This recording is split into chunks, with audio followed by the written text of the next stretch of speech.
श्रीकृष्णाय नमः।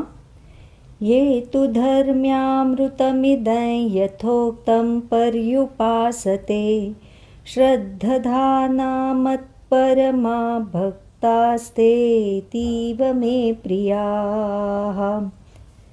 भगवान म्हणतात, जो श्रद्धेने प्रेमाने भक्तीच्या अमृत मार्गावर चालतो तो मला आपलं ध्येय मानतो, असा भक्त मला अतीव प्रिय आहे.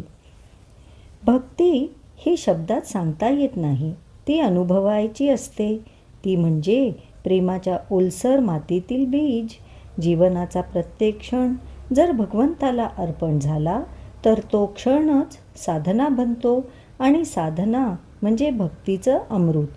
या श्लोकातलं धर्म्यमृतम हे केवळ नियमांचं नाही तर देवावरच्या नितांत प्रेमाचं अमृत आहे. जे मन श्रद्धेने ओथंबलेलं असतं, जे कर्म समर्पणातून उमलतं आणि ज्याचं ध्येय फक्त भगवंत असतो, तो खरा प्रिय भक्त.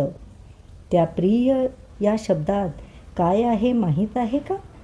तो देवाच्या अंतःकरणातून आलेला शब्द आहे.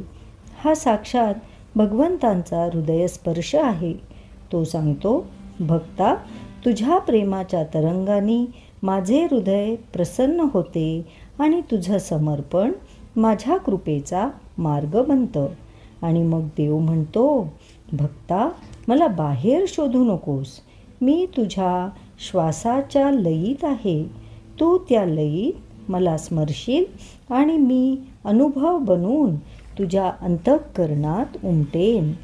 तू प्रेम व्यक्त करशील आणि मी त्या प्रेमात स्वतः प्रकट होईन. भक्ती ही साधना नाही, ती ओढ आहे. भक्ती ही पूजा नाही, ती प्रीती आहे. भक्ती ही शब्दांची नाही, अश्रूंची भाषा आहे. आणि जो या भावात विलीन होतो त्याचं आयुष्य देवाच्या कृपेचं प्रतिबिंब बनतं. माझ्या प्रत्येक कृतीत, विचारात, भावात भगवंत असावा आणि मी त्याला अतीव प्रिय असा भक्त व्हावं, हीच प्रार्थना.